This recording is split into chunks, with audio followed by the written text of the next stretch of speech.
نواز کا پنجاب حکومت کی جانب سے 500 یونٹ تک بجلی استعمال کرنے والوں کے لیے فی یونٹ 14 روپے کمی کا اعلان۔ سابق وزیر اعظم نواز شریف نے اعلان کیا کہ پنجاب حکومت نے 1 سے 500 یونٹ تک بجلی استعمال کرنے والوں کے لیے فی یونٹ 14 روپے کمی کر دی اور یہ ریلیف صوبے کے عوام کو دیا جائے گا۔ صدر مسلم لیگ نون نواز شریف نے وزیر اعلیٰ پنجاب مریم نواز کے ہمراہ پریس کانفرنس کی۔ انہوں نے کہا، عوام مہنگائی اور بجلی کے بلوں کی وجہ سے ایک کرب سے گزر رہے ہیں۔ 21 اکتوبر کی تقریر میں بھی میں نے بجلی کی قیمت پر تفصیل سے گفتگو کی تھی۔ 2017 میں بجلی کے بل کم آتے تھے، لوگ آسانی سے زندگی گزار رہے تھے۔ موسیقی چلتی رہتی، اذان بھی سننے نہیں دی جاتی۔ حسینہ واجد کی خفیہ جیل میں قید وکیل کی کہانی۔ شیخ حسینہ واجد کی خفیہ جیل ہاؤس آف مرر میں 8 سال قید تنہائی سہنے والا بنگلہ دیشی بیرسٹر احمد بن قاسم نے انکشاف کیا کہ انہیں قید میں اذان کی آواز سننے نہیں دی جاتی تھی۔ غیر ملکی خبر رساں ادارے کے مطابق احمد بن قاسم کو ان کے والد اور جماعت اسلامی کے رہنما میر قاسم علی کی وجہ سے اغوا کیا گیا۔ وہ اپنے والد کا کیس لڑ رہے تھے جب انہیں اغوا کیا گیا تو اغوا کے 4 دن بعد ان کے والد کو پھانسی دے دی گئی۔ رہائی کے بعد خبر رساں ادارے AFP کو دیے گئے انٹرویو میں احمد بن قاسم نے بتایا کہ 8 سال بعد 5 اگست 2024 کو حسینہ واجد کے استعفے کے بعد مجھے 6 اگست کو رہا کیا گیا۔ نوجوانوں کے احتجاج کی وجہ سے میری رہائی ممکن ہوئی، جس کے بعد زندگی میں بہت تبدیلیاں آئی ہیں۔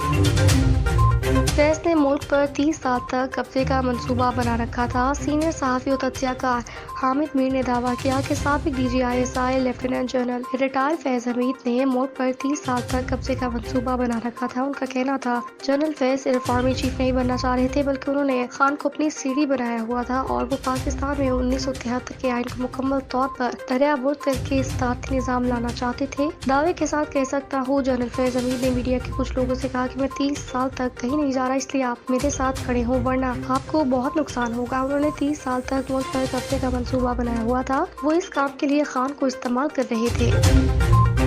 ارشد ندیم کا IT کے طالب علموں کے لیے 100 لیپ ٹاپ دینے کا اعلان۔ ارشد ندیم 14 اگست پر گورنر سندھ کامران ٹیسوری کی دعوت پر کراچی آئے تھے، جہاں ان کے لیے ایک تقریب کا انعقاد کیا گیا۔ اس موقع پر گورنر سندھ نے کہا، ارشد ندیم نے گولڈ میڈل حاصل کر کے آزادی کے مسئلے کو ہزاروں گنا بڑھا دیا، جس پر ان کا شکریہ ادا کرتا ہوں۔ کامران ٹیسوری نے بتایا، 50,000 IT کے طالب علم ہیں اور قومی ہیرو نے طالب علموں کو لیپ ٹاپ دینے کا کہا۔ تقریب کے دوران ارشد ندیم نے کہا، میری طرف سے IT کے طالب علموں کے لیے 100 لیپ ٹاپ بطور تحفہ دیے جائیں گے۔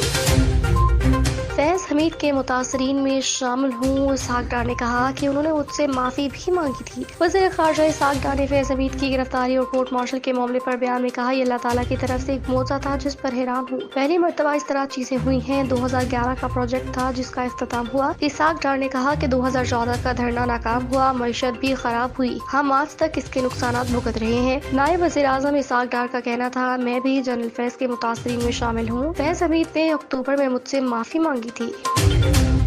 ملک بھر میں انٹرنیٹ کی سست رفتاری، 25 لاکھ فری لانسرز بے روزگار ہونے کا خدشہ۔ ملک بھر میں کئی روز سے جاری انٹرنیٹ کی سست رفتاری سے on line business, free lancers اور گھریلو صارفین شدید متاثر ہو رہے ہیں، جبکہ 25 لاکھ فری لانسرز کے بے روزگار ہونے کے خدشے پیدا ہو چکے ہیں۔ سابق ممبر ٹیلی کام پرویز افتخار کا کہنا ہے، 4G پر پہلے ہی انٹرنیٹ کی اسپیڈ سلو تھی، اب انٹرنیٹ میں خلل آنے سے ہم پتھر کے دور میں جا رہے ہیں، اس کا IT ایکسپورٹس پر منفی اثر ہوگا۔ انہوں نے کہا، پاکستان میں انٹرنیٹ کی 138 ملین سبسکرپشن میں سے 135 ملین افراد موبائل پر ہیں، ہمارا زیادہ انحصار موبائل پر ہے، ایسے ہی چلتا رہا تو ہم مزید تاریکی کی طرف جائیں گے۔